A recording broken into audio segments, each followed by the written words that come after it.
Comment l'Europe peut-elle rivaliser face aux États-Unis et à la Chine? On en parle avec vous, Patrick Artus. Bonjour Patrick. Bonjour David. Conseiller économique d'Ociam. C'est vrai que les Américains ont le monopole du numérique, ça on l'avait compris. La Chine a le monopole de l'industrie avec tous ses excédents commerciaux. On a le sentiment, et on le sait, que l'Europe est un petit peu coincée.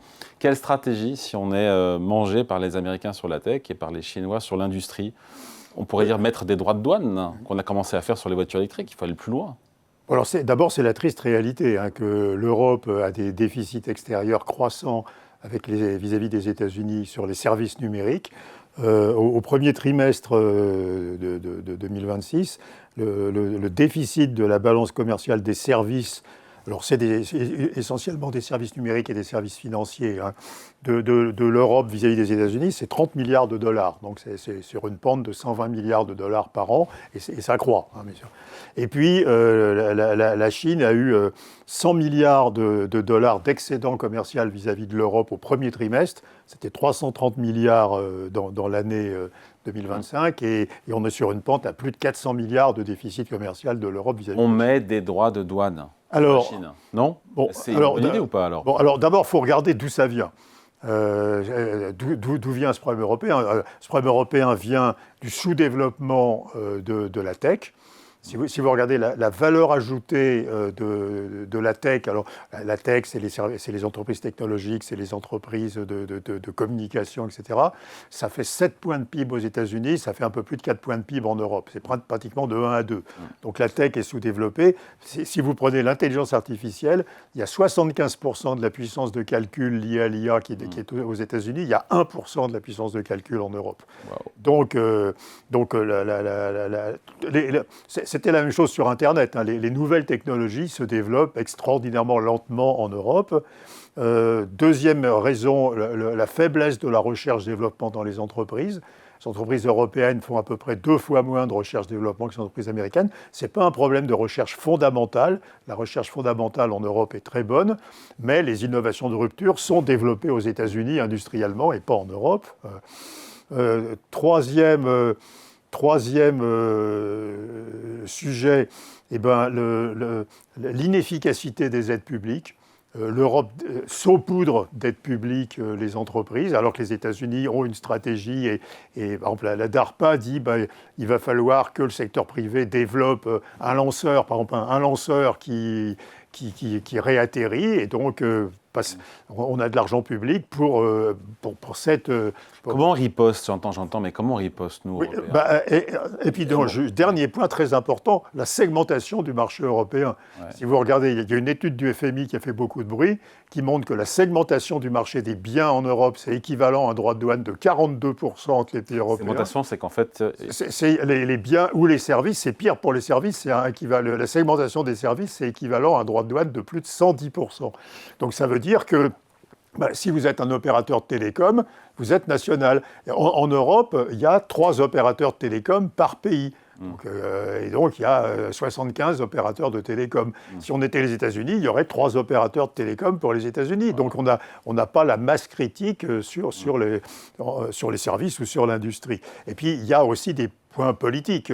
Par exemple, le blocage de l'industrie de défense européenne, c'est parce que les Allemands veulent attirer l'industrie de défense alors que les Français résistent, etc. Alors, qu'est-ce qu'on peut faire? Il y a eu droits de douane. Alors, il y a eu... oui, vous y tenez. Mais alors, c'est la suggestion au commissariat à la stratégie qui fait l'analyse que l'Europe est envahie par les produits chinois et qui dit il n'y a qu'à mettre des droits de douane autour de 30% qui corrigeront le biais de compétitivité. Le problème, c'est totalement inopérant. Si vous mettez des droits de douane sur les produits chinois, on en aura en face. Les droits de douane, la Chine mettra des droits de douane, etc. Et vous allez à une guerre des tarifs qui tuera l'Europe. Donc, les droits de douane, c'est pas la bonne solution. Je crois la bonne solution, c'est de faire une liste assez courte des industries ou des services dont on veut, pour des raisons de souveraineté, qu'ils soient développés par des entreprises européennes. Par exemple, on n'a pas envie que le matériel militaire soit importé des États-Unis.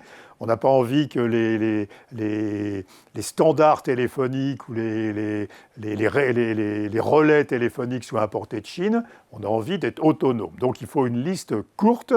Et puis, je pense que la bonne stratégie, c'est de faire des transferts de technologie et d'investissement de la Chine vers l'Europe ou des États-Unis vers l'Europe. Oui, alors ça, on l'a connu, mais dans l'autre sens, dans les années 90-2000. On l'a connu dans l'autre sens. C'était les Européens qui, pour pénétrer le marché chinois, mais on faire des transferts de technologie vers la Chine. Mais on sait que la Chine est... Ça serait fou que ce soit... On sait que la Chine est entre 30 et 40% moins chère pour fabriquer l'ensemble des biens et à un niveau de qualité... C'est parce qu'ils payent mal leurs salariés aussi. Oui, mais il y a un niveau de qualité, de sophistication des productions chinoises qui est supérieur et qui sans arrêt, prend de l'avance vis-à-vis de l'européen.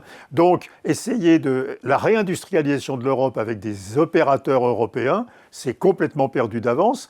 Parce que ça ressemblerait à quoi des transferts technologiques? Transfert technologique, c'est de dire, au lieu de développer une industrie de la batterie électrique, par exemple, avec des industriels européens qui fabriquent des batteries électriques européennes, en retrouvant les technologies, les savoir-faire, etc., vous demandez aux Chinois qui ont une avance considérable dans la production de batteries électriques de venir installer des usines de production en Europe et d'utiliser leurs meilleures technologies pour fabriquer des batteries électriques en Europe. Donc, on ne peut pas faire ça sur tout, parce qu'évidemment, on ne peut pas faire ça sur les biens stratégiques, mais on peut faire ça sur beaucoup de biens. Et à nouveau, on va s'user à essayer de rattraper les Chinois, alors que les Chinois ont des niveaux de compétences plus élevés, ont un système scolaire et universitaire qui Ils seraient d'accord ou pas, les Chinois, pour faire ces transferts-là? Regardez, par exemple, les constructeurs automobiles chinois commencent à le faire. Ouais. Oui, les Chinois seraient d'accord, parce que la menace, c'est la fermeture du marché quand même. Et donc, alors, bien entendu, la stratégie de la Chine, c'est de compenser la faiblesse de sa demande intérieure par des exportations. Mais ils ne peuvent pas demander de faire des exportations avec aucun transfert de capacité de production. Et puis, le problème de la Chine aussi, c'est qu'il y a le vieillissement de la population, alors qu'ils sont à la recherche d'endroits où on peut trouver des personnes embauchables dans l'industrie et bien qualifiées. Donc, je crois que la bonne... Donc, on peut éviter d'être écrasé par les Américains et les Chinois. On pas perdu. Mais à nouveau... développer des technologies européennes avec des opérateurs européens, avec le retard. Alors, on n'a pas de retard partout. Par exemple, dans le calcul quantique, apparemment, on est en avance. Dans l'IA, on est honorable. Donc, il y a quelques endroits où on peut avoir des opérateurs européens. Mais dans la grande majorité des choses, le Google européen, c'est une plaisanterie. Enfin, je veux dire ça. Et donc, il faut amener les Américains ou les Chinois à transférer des technologies et accepter de créer des emplois en Europe avec les meilleures technologies développées en Chine. C'est pas gagné non plus. Oui, mais c'est négociable, alors que les droits de douane, ça conduirait à une catastrophe absolue et de fermeture des échanges. Allez, merci beaucoup, Patrick.